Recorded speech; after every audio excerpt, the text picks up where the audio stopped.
नमस्कार विद्यार्थी मित्रांनो, स्वागत आहे तुमच्या सर्वांचं ध्येयाधिकारी स्पर्धा परीक्षा मंच या आपल्या यूट्यूब चॅनलवर. मित्रांनो, आपल्या चॅनलवर 2024 आणि 2023 मध्ये होणाऱ्या सरळ सेवा भरती अंतर्गत घेतल्या जाणाऱ्या एक्साइज कॉन्स्टेबल, जलसंपदा, महानगरपालिका, जिल्हा परिषद यांसारख्या परीक्षांसाठी सराव प्रश्नोत्तरांची सिरीज सुरू आहे. तर मित्रांनो, ही सिरीज आहे ती TCS आणि IBPS च्या पॅटर्नवर आधारित आहे. म्हणजे ज्याप्रमाणे TCS आणि IBPS प्रश्न विचारते त्या प्रकारचे प्रश्न या व्हिडिओमध्ये आपण पाहतोय. तर मित्रांनो, आज आपण या सिरीजचा प्रॅक्टिस सेट क्रमांक 3 पाहतोय. यामध्ये आपण एक्साइज कॉन्स्टेबल, जलसंपदा विभाग, महानगरपालिका आणि जिल्हा परिषद यांसाठी महत्त्वाचे असणारे प्रश्न पाहणार आहोत. आणि मित्रांनो, जर तुम्ही या परीक्षांसाठी तयारी करताय तर हा व्हिडिओ पूर्ण पहा. त्याचबरोबर आपल्या मित्रांसोबत देखील शेअर करा. तसेच याच प्रकारचे आणखी व्हिडिओ पाहण्यासाठी ध्येयाधिकारी स्पर्धा परीक्षा मंच या आपल्या चॅनलला सबस्क्राईब देखील करा. आता वेळ न घालवता पुढे जाऊयात आणि पाहूयात आजचे प्रश्न. प्रश्न क्रमांक 1, अल्किनचे रेणूसूत्र काय असते? मित्रांनो, अल्किन 3 गट असतात कार्बनच्या संयुगांचे, अल्केन, अल्किन आणि अल्काइन. तर त्यापैकी अल्केनचा फॉर्म्युला काय असतो? CnH2n+2 अल्केन, CnH2n अल्किन आणि CnH2n-2 अल्काइन. म्हणजे या ठिकाणी आपलं उत्तर काय असेल? पर्याय क्रमांक 2. प्रश्न क्रमांक 2, खालीलपैकी कोण लोकनायक या नावाने प्रसिद्ध आहे? मित्रांनो, लोकनायक म्हटलं की काही ठराविक नावं आठवतात, बापूजी आने, जयप्रकाश नारायण यांसारखी. तर मित्रांनो, या पर्यायापैकी जयप्रकाश नारायण यांना लोकनायक म्हटलं जायचं. म्हणजे पर्याय क्रमांक 3 आपलं उत्तर आहे. मित्रांनो, यांना 1965ला रॅमन मॅग्सेसे आणि 1999ला मरणोत्तर भारतरत्न पुरस्कार मिळालेला आहे. तर मित्रांनो, जयप्रकाश नारायण हे गांधीवादी चळवळ पुढे नेण्यासाठी प्रसिद्ध आहेत, लक्षात ठेवा. प्रश्न क्रमांक 3, AB रक्तगटामध्ये कोणत्या अँटीबॉडी असतात? आता मित्रांनो, रक्तगटामध्ये म्हणजे रक्तामध्ये काही अँटीबॉडी असतात तर काही अँटीजन असतात. तर मित्रांनो, ज्यावेळी रक्तगट A असतो तेव्हा त्यामध्ये अँटी B या अँटीबॉडी असतात. जेव्हा रक्तगट B असतो त्यामध्ये अँटी A या अँटीबॉडी असतात. तर मित्रांनो, जेव्हा रक्तगट AB असतो तेव्हा त्याच्यामध्ये कोणत्याही प्रकारचे अँटीबॉडी आपल्याला पाहायला मिळत नाहीत. म्हणजे या ठिकाणी आपलं उत्तर पर्याय क्रमांक 4 यापैकी नाही. आणि जेव्हा रक्तगट O असतो तेव्हा त्यामध्ये अँटी A आणि अँटी B या अँटीबॉडी आढळतात. प्रश्न क्रमांक 4, पिनचा विस्तार काय आहे? मित्रांनो, पिन म्हणजे काय? Personal identification number. म्हणजे पर्याय क्रमांक 2 आपलं उत्तर आहे. मित्रांनो, आपल्याला परीक्षेमध्ये पिन, ATM, इस्रो, WHO यांसारखे फुल फॉर्म विचारले जातात, यांचा विस्तार विचारला जातो. त्यामुळे महत्त्वाच्या गोष्टींचे विस्तारित रूप पाहून घ्या. प्रश्न क्रमांक 4, खालीलपैकी कोणत्या घटकाला पेशीचे ऊर्जा केंद्र म्हणतात? मित्रांनो, पेशीमध्ये एक अवयव असतो किंवा घटक असतो तंतुकणिका नावाचा. यामध्ये ऑक्सिडेशन होतं आणि यामध्ये ATP स्वरूपात ऊर्जा निर्माण होते, म्हणून याला पेशीचे ऊर्जा केंद्र असं म्हटलं जातं. पर्याय क्रमांक 4 आपलं उत्तर असेल. प्रश्न क्रमांक 5, निशाचर म्हणजे काय? मित्रांनो, निशा म्हणजे रात्र आणि चर म्हणजे चालणारा किंवा फिरणारा, म्हणजे रात्री फिरणारा. पर्याय क्रमांक 2 आपलं उत्तर असेल. प्रश्न क्रमांक 7, मानवी शरीराचे तापमान संतुलन ठेवण्याचे कार्य कोण करते? मित्रांनो, आपल्या शरीरामध्ये म्हणजे मेंदूमध्ये एक ग्रंथी असते, हायपोथॅलेमस. तर ही एक हार्मोन सिक्रेट करते किंवा हार्मोन स्त्रवते. आणि या हार्मोनद्वारे काय होतं? तर आपली जी पिट्युटरी ग्लँड आहे, पीयूषिका आहे, त्यामधील हार्मोन्सवर याचा परिणाम होतो आणि त्यामुळे आपल्या शरीराचे तापमान, भूक, तहान, थकवा, झोप आणि सर्केडियन लय नियंत्रित केली जाते. म्हणजे या ठिकाणी पर्याय क्रमांक 1 हायपोथॅलेमस हे आपलं उत्तर असेल. प्रश्न क्रमांक 8, जागतिक बँकेचे मुख्यालय कोणत्या शहरात आहे? मित्रांनो, जागतिक बँकेची स्थापना 27 डिसेंबर 1945 झाली होती आणि ती ब्रेटन वुड्स अहवालावर आधारित होती. तर मित्रांनो, याचं मुख्यालय होतं ते त्यावेळी वॉशिंग्टन DC या अमेरिकेतील शहरामध्ये सुरू करण्यात आलं होतं. म्हणजे पर्याय क्रमांक 3 वॉशिंग्टन हे आपलं उत्तर असणार आहे. प्रश्न क्रमांक 9, खालीलपैकी कोणता एक्सरेचा गुणधर्म नाही? मित्रांनो, पहा, एक्सरे तीव्र असतो, कमी तरंगलांबी असते, याची तरंगलांबी प्रकाशापेक्षा कमी असते, घन वस्तूमध्ये प्रवेश करतो. मित्रांनो, घन वस्तूमधून तो आरपार जातो तर काही प्रमाणात शोषला जातो. म्हणजे वरील तिन्ही गुणधर्म एक्सरेचे आहेत. म्हणजे या ठिकाणी पर्याय क्रमांक 4 यापैकी नाही हे आपलं उत्तर असेल. प्रश्न क्रमांक 10, रौप्य महोत्सवी वर्षाला किती वर्षे पूर्ण होतात? मित्रांनो, रौप्य महोत्सव म्हणजे 25, सुवर्ण महोत्सव म्हणजे 50, हीरक महोत्सव म्हणजे 60 आणि अमृत महोत्सव म्हणजे 75. तर शतक महोत्सव म्हणजे 100 वर्षे. म्हणजे या ठिकाणी आपलं उत्तर काय असेल? रौप्य महोत्सव म्हणजे पर्याय क्रमांक 1 25 वर्षे. प्रश्न क्रमांक 11, कोणत्या प्रकारच्या किरणांमुळे प्रतिमा निर्माण होते? मित्रांनो, अतिनील किरण, खूप मोठ्या प्रमाणात ऊर्जा असते त्यामुळे यातून शक्य नाहीये. क्ष किरण, एक्सरे वापर आपण आपल्या शरीरातील हाडांची प्रतिमा घेण्यासाठी करतो, म्हणजे पर्याय क्रमांक 2 बरोबर असणार आहे. तर अवरक्त किरण म्हणजे काय? चुंबकीय लहरी. चुंबकीय लहरीमुळे प्रतिमा निर्माण करता येणार नाही, म्हणजे या ठिकाणी पर्याय क्रमांक 2 बरोबर आहे. प्रश्न क्रमांक 12, भारतातील सर्वोच्च नागरी पुरस्कार कोणता? मित्रांनो, भारतातील सर्वोच्च नागरी पुरस्कार सर्वांनाच माहित असेल. याचं उत्तर आहे पर्याय क्रमांक 3 भारतरत्न पुरस्कार. तर मित्रांनो, याची सुरुवात 1954 पासून करण्यात आली आणि सर्वात पहिला भारतरत्न पुरस्कार हा डॉक्टर सर्वपल्ली राधाकृष्णन, चक्रवर्ती राजगोपालाचारी आणि चंद्रशेखर वेंकटरमण यांना देण्यात आलेला होता. या तिघांनाही 1954 ला भारतरत्न पुरस्कार देण्यात आला. आता मित्रांनो, पुरस्काराचं स्वरूप काय आहे? तर पुरस्काराचं स्वरूप पहा, यामध्ये सोनेरी पिंपळाचं पान असतं, त्याच्या मधोमध सूर्याची प्रतिमा असते आणि त्याच्या खाली भारतरत्न लिहिलेलं असतं. तर दुसऱ्या बाजूला देशाचे राष्ट्रीय चिन्ह म्हणजे 4 सिंहाचा स्तंभ असतो.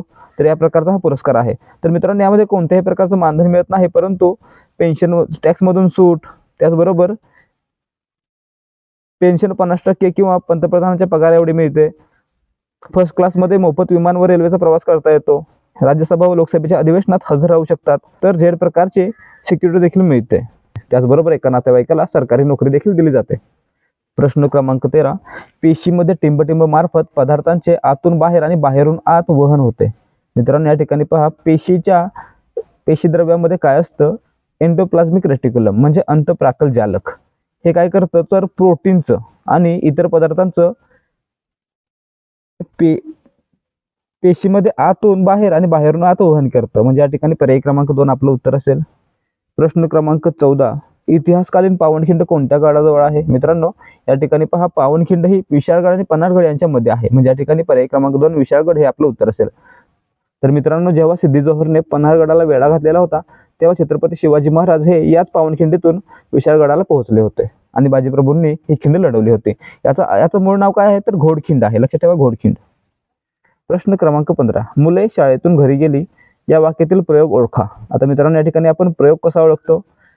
जेव्हा कर्त्याचे लिंग किंवा वचनानुसार क्रियापदाचं रूप बदलत असेल तेव्हा कर्तरी प्रयोग, आणि कर्माच्या लिंग वचनानुसार क्रियापदाचं रूप बदलत असेल तेव्हा कर्मणी प्रयोग. या ठिकाणी पहा, मुले हा कर्ता आहे, शाळेतून हे कर्म आहे आणि घरी गेली, या ठिकाणी गेली हे क्रियापद आहे. तर या ठिकाणी पहा, आपल्याला गेली कधी बदलते ते पाहायचं आहे. तर मित्रांनो, मुलेचं मुली केलं म्हणजे लिंग बदललं, तर मुली शाळेतून घरी गेल्या असं होईल. गेलीचं गेल्या होईल, म्हणजे या ठिकाणी कर्त्यानुसार क्रियापदाचं रूप बदलत आहे, म्हणजे या ठिकाणी पर्याय क्रमांक 1 कर्तरी प्रयोग हे आपलं उत्तर असेल. प्रश्न क्रमांक 16, सिद्धी जोहरने 1666 मध्ये कोणत्या किल्ल्याला वेढा घातला होता? मित्रांनो, 1666 ला सिद्धी जोहरने पन्हाळगडाला वेढा घातला होता, म्हणजे पर्याय क्रमांक 3 आपलं उत्तर असेल. तर मित्रांनो, पन्हाळगडावरून सुटका करून छत्रपती शिवाजी महाराज पावनखिंडी मार्गे विशाळगडाला पोहोचले होते. प्रश्न क्रमांक 17, कोणत्या घटनादुरुस्तीने राज्यघटनेतील भाग 7 वगळण्यात आला? मित्रांनो, भाग 7 कशा संबंधित होता? तर राज्यांची जी सूची बनवली होती, ABCD अ ब क ड राज्याचा गट बनवला होता, त्या गटांना समाप्त करण्यात आलं. कधी समाप्त करण्यात आलं? तर 1956 ला काय करण्यात आलं? राज्य पुनर्रचना करण्यात आली आणि यानुसार भाग 7 वगळण्यात आला. आणि त्यावेळी कोणती घटनादुरुस्ती करण्यात आली होती? तर 7वी घटनादुरुस्ती करण्यात आली होती, म्हणजे पर्याय क्रमांक 1 आपलं उत्तर असेल. प्रश्न क्रमांक 19, कोणत्या घटनादुरुस्तीने राज्यघटनेत भाग 4 जोडण्यात आला? मित्रांनो, 4 म्हटले काय असतं? मूलभूत कर्तव्य.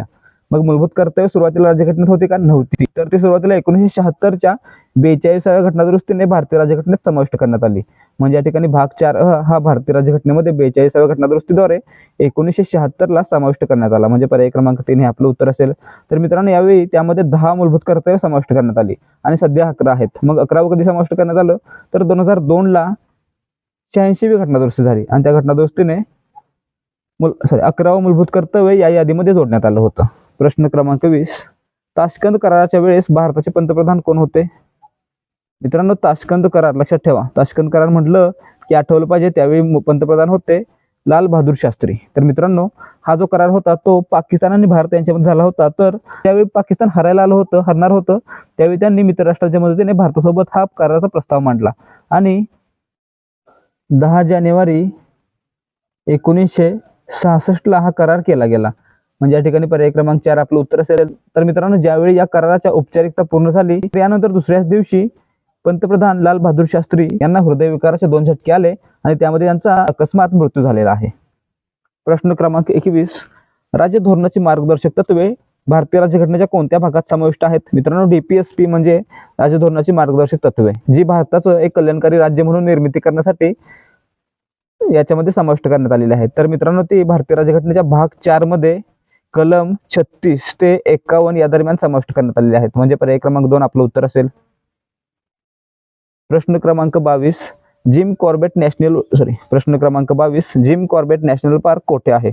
मित्रांनो, जिम कॉर्बेट नॅशनल पार्क हे भारतातील सर्वात पहिलं नॅशनल पार्क आहे आणि याची स्थापना 1936 साली करण्यात आली होती आणि ती उत्तराखंडमधील नैनिताल या ठिकाणी आहे. म्हणजे पर्याय क्रमांक 2 आपलं उत्तर असेल. प्रश्न क्रमांक 23 भारतात झिरो बजेट पद्धतीचा प्रयोग सर्वात पहिल्यांदा कधी केला गेला? मित्रांनो, भारतामध्ये सर्वात पहिल्यांदा 1986 ला झिरो बजेट पद्धतीची संकल्पना मांडण्यात आली आणि 1987 ला एप्रिल 1987 ला सर्वात पहिल्यांदा झिरो बजेटची पद्धती स्वीकारली गेली आणि याचा प्रयोग केला गेला. म्हणजे पर्याय क्रमांक 2 1987 हे आपलं उत्तर असेल. प्रश्न क्रमांक 24 2011च्या जनगणनेनुसार नंदुरबार जिल्ह्यात किती टक्के लोकसंख्या साक्षर आहे? मित्रांनो, या ठिकाणी पहा नंदुरबार का विचारलेला आहे, तर या ठिकाणी आपल्याला काय पाहायचं लोकसंख्येच्या बाबतीत, तर सर्वाधिक साक्षरता, सर्वात कमी साक्षरता, सर्वाधिक घनता, सर्वात कमी घनता, त्याचबरोबर सर्वाधिक लिंग गुणोत्तर, सर्वात कमी लिंग गुणोत्तर. तर या प्रकारे आपल्याला पाहायचं आहे. तर या ठिकाणी नंदुरबार जिल्ह्यामध्ये सर्वात कमी साक्षरता आहे म्हणून याबद्दल प्रश्न आलेला आहे. तर नंदुरबार जिल्ह्यामध्ये सर्वात कमी 64.4% इतकी लोकसंख्या साक्षर आहे. म्हणजे पर्याय क्रमांक 3 आपलं उत्तर आहे. तर मित्रांनो, सर्वाधिक साक्षरता ही मुंबई उपनगर या जिल्ह्यामध्ये आहे आणि ती आहे 89.9%. त्याचप्रमाणे लिंग गुणोत्तर आणि इतर बाबींवर प्रश्न विचारले जातील. प्रश्न क्रमांक 25 पुढीलपैकी कोणत्या वर्षी महाराष्ट्र लोकायुक्त कायदा करण्यात आला? मित्रांनो, सर्वात पहिल्यांदा महाराष्ट्र लोकायुक्त कायदा हा 1971 ला करण्यात आला. म्हणजे पर्याय क्रमांक 2 आपलं उत्तर आहे. परंतु जेव्हा मित्रांनो असा प्रश्न विचारला जाईल की विधानसभेच्या अधिवेशनामध्ये सर्वात पहिल्यांदा कोणत्या राज्यामध्ये लोकायुक्त विधेयक मांडण्यात आलं, तर मित्रांनो हे देखील महाराष्ट्र राज्य असेल. 2022 मध्ये महाराष्ट्राच्या हिवाळी अधिवेशनामध्ये, महाराष्ट्र विधानसभेच्या हिवाळी अधिवेशनामध्ये लोकायुक्त विधेयक मांडण्यात आलेलं आहे आणि मंजूर देखील करण्यात आलेला आहे. प्रश्न क्रमांक 26 कुचिपुडी हा नृत्य प्रकार कोणत्या राज्याशी संबंधित आहे? मित्रांनो, आपल्याला राज्य आणि त्याच्याशी संबंधित नृत्य प्रकार आपल्याला माहित असला पाहिजे. तर या ठिकाणी पहा कुचिपुडी आंध्र प्रदेश या राज्याचा लोकनृत्य प्रकार आहे. म्हणजे पर्याय क्रमांक 1 आपलं उत्तर आहे. तर या ठिकाणी अरुणाचल प्रदेश बारदोचम, आंध्र प्रदेशसाठी कुचिपुडी, आसामसाठी बिहू, उत्तर प्रदेशसाठी कथक, उत्तराखंडसाठी गढवाली, ओरिसासाठी ओडिसी, कर्नाटकसाठी यक्षगान, केरळसाठी कथकली, गुजरातसाठी गरबा, महाराष्ट्रासाठी लावणी, मणिपूरसाठी मणिपुरी, जम्मू आणि काश्मीरसाठी रफ, मिझोरमसाठी खानतुम, तमिळनाडूसाठी भरतनाट्यम, पंजाबसाठी भांगडा आणि पश्चिम बंगालसाठी गंभीरा इत्यादी. प्रश्न क्रमांक 27 अनुसूचित जाती आणि जमातींच्या लोकसभेतील आरक्षणाची तरतूद भारतीय राज्यघटनेच्या कोणत्या कलमात करण्यात आलेली आहे? मित्रांनो, भारतीय राज्यघटनेच्या कलम 330 ते 334 मध्ये अनुसूचित जाती, अनुसूचित जमाती आणि अँग्लो इंडियन यांच्यासाठी लोकसभा आणि विधानसभा यांच्यामध्ये आरक्षित जागांची तरतूद आहे. तर मित्रांनो, या ठिकाणी कलम 330 मध्ये अनुसूचित जाती आणि जमाती यांचा समावेश आहे. म्हणजे पर्याय क्रमांक 2 आपलं उत्तर असेल. प्रश्न क्रमांक 28 युनिफेम ही संज्ञा कशाशी संबंधित आहे? मित्रांनो, युनिफेमचा फुल फॉर्म पहा, United nations development fund for women. म्हणजे या ठिकाणी ही महिलांशी संबंधित संस्था आहे. म्हणजे पर्याय क्रमांक 3 आपलं उत्तर आहे. तर मित्रांनो, याची स्थापना डिसेंबर 1976 ला करण्यात आलेली आहे, लक्षात ठेवा. आणि ही युनायटेड नेशन्सच्या अंतर्गत कार्य करते. प्रश्न क्रमांक 29 कोकण आणि दख्खनचे पठार टिंबटिंबमुळे वेगळे झालेले आहे. मित्रांनो, आपण पाहतो की पश्चिम घाट म्हणजे सह्याद्री पर्वत हा महाराष्ट्रातील प्रमुख जलविभाजक आहे. तसाच तो कोकण आणि दख्खनचे पठार यामधील देखील विभाजक आहे. म्हणजे या ठिकाणी पर्याय क्रमांक 1 आपलं उत्तर असेल, पश्चिम घाट.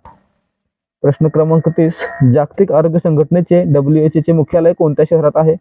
मित्रांनो, जागतिक आरोग्य संघटना याची स्थापना 7 एप्रिल 1948 ला करण्यात आली होती. तर मित्रांनो, याचं मुख्यालय आहे ते स्वित्झर्लंड मधील जिनिव्हा या ठिकाणी आहे. म्हणजे पर्याय क्रमांक 2 आपलं उत्तर आहे.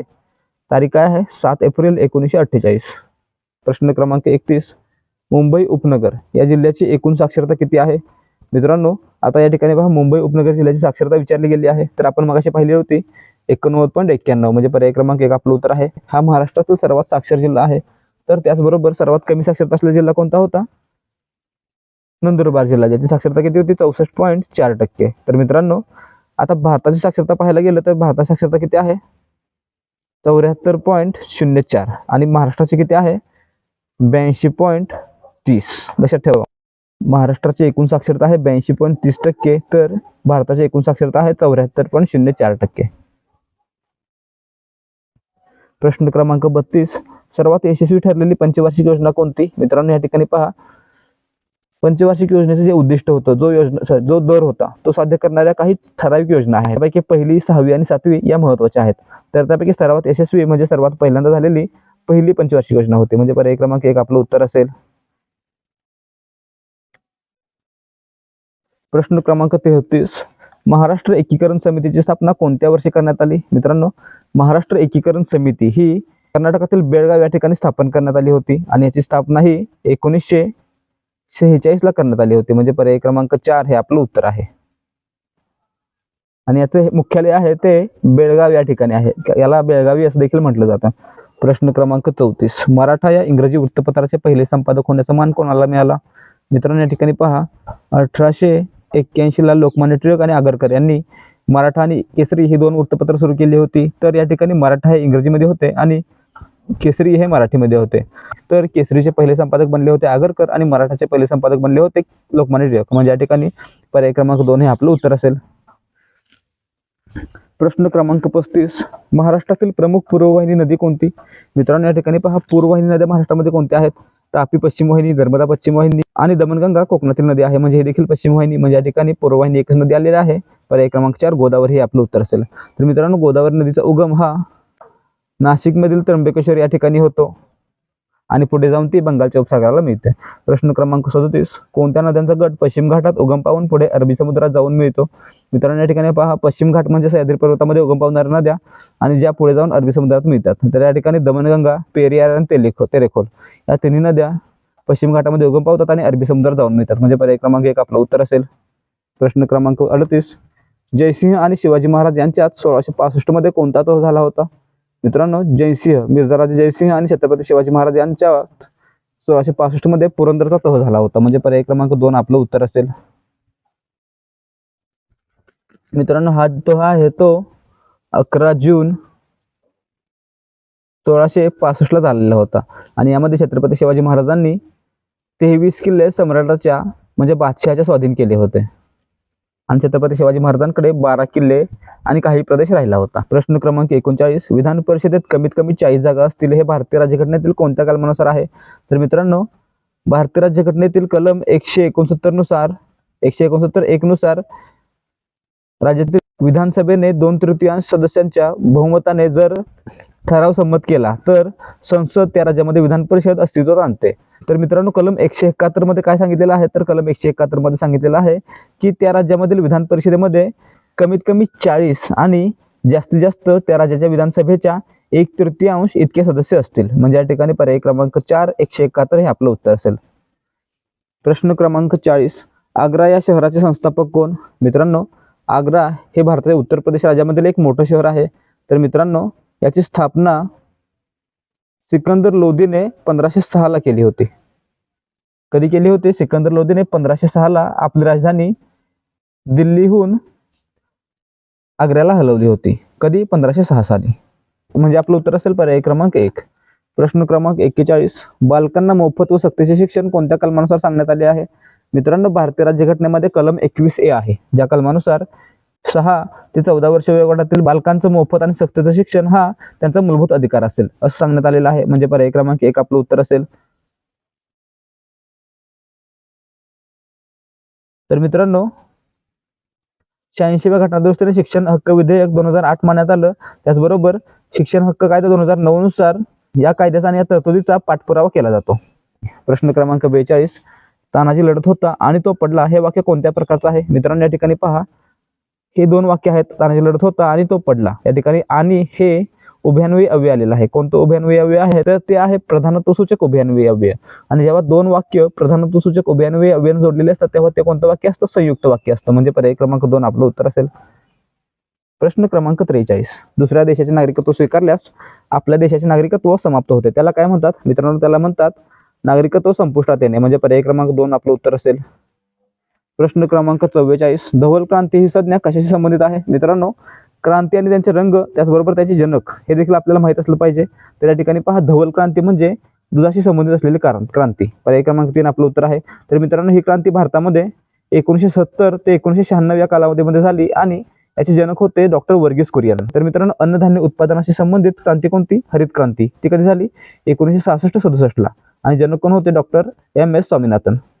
तेलबिया उत्पादनासाठी पिवळी क्रांती ज्याचे जनक होते सॅम पित्रोदा आणि ती झाली 1986 ते 90 या कालावधीमध्ये. आणि मासेमारी उत्पादनातील क्रांती ही निळी क्रांती या नावाने प्रसिद्ध आहे. तर ही झाली होती 1973 ते 2002 या कालावधीमध्ये.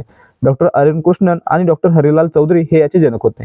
मित्रांनो यासारख्या अनेक क्रांती आहेत जसं की सुवर्ण क्रांती, गुलाबी क्रांती, ब्राऊन क्रांती, लाल क्रांती. तर याबद्दल आपल्याला माहिती घ्यायला लागेल. प्रश्न क्रमांक 45, नागरी स्थानिक स्वराज्य संस्था कोणत्या अनुसूचीमध्ये आहेत? मित्रांनो भारतीय राज्यघटनेच्या 12व्या अनुसूचीमध्ये नागरी स्थानिक स्वराज्य संस्था आहेत, म्हणजेच महानगरपालिका वगैरे आहेत. तर मित्रांनो ही तरतूद आहे ती भारतीय राज्यघटनेमध्ये 74व्या घटनादुरुस्तीने जोडण्यात आलेली आहे. 74व्या घटनादुरुस्तीने भारतीय राज्यघटनेमध्ये 12वी अनुसूची जोडण्यात आली. म्हणजे पर्याय क्रमांक 1 आपलं उत्तर आहे. तर मित्रांनो या अनुसूचीमध्ये किती विषय आहेत? तर एकूण 18 विषय आहेत. प्रश्न क्रमांक 46, जागतिक व्यापार संघटनेचे मुख्यालय कोणत्या शहरात आहे? मित्रांनो जागतिक व्यापार संघटना वर्ल्ड ट्रेड ऑर्गनायझेशन WTO याची स्थापना 1 जानेवारी 1995 ला झाली होती आणि ती उरुग्वे राऊंड नंतर झाली होती. लक्षात ठेवा कोणत्या राऊंड नंतर किंवा कोणत्या बैठकीनंतर जागतिक व्यापार संघटनेची स्थापना झाली होती. तर त्याचं उत्तर काय असेल? Uruguay round. तर मित्रांनो 1 जानेवारी 1995 ला याची स्थापना झालेली आणि याचं मुख्यालय आहे स्वित्झर्लंड मधील जिनिव्हा. म्हणजे पर्याय क्रमांक 4 हे आपलं उत्तर असेल. प्रश्न क्रमांक 47, दुसऱ्या पंचवार्षिक योजनेचा मुख्य उद्देश कोणता? मित्रांनो दुसरी पंचवार्षिक योजना ही मुख्यत्वे करून उद्योगधंद्याचा विकास करण्यासाठी सुरू करण्यात आली होती. म्हणजे पर्याय क्रमांक 2 औद्योगिक विकास हे आपलं उत्तर असेल.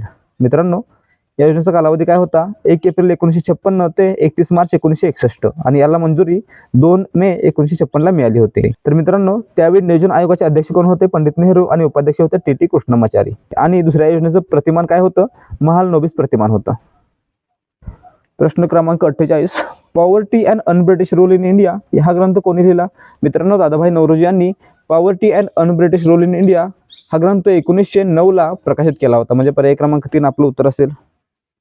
प्रश्न क्रमांक 49, चेन्नई येथील टिंबटिंब ही भारतातील सर्वात लांब पुळण आहे. मित्रांनो पुळण म्हणजे काय? तर बीच.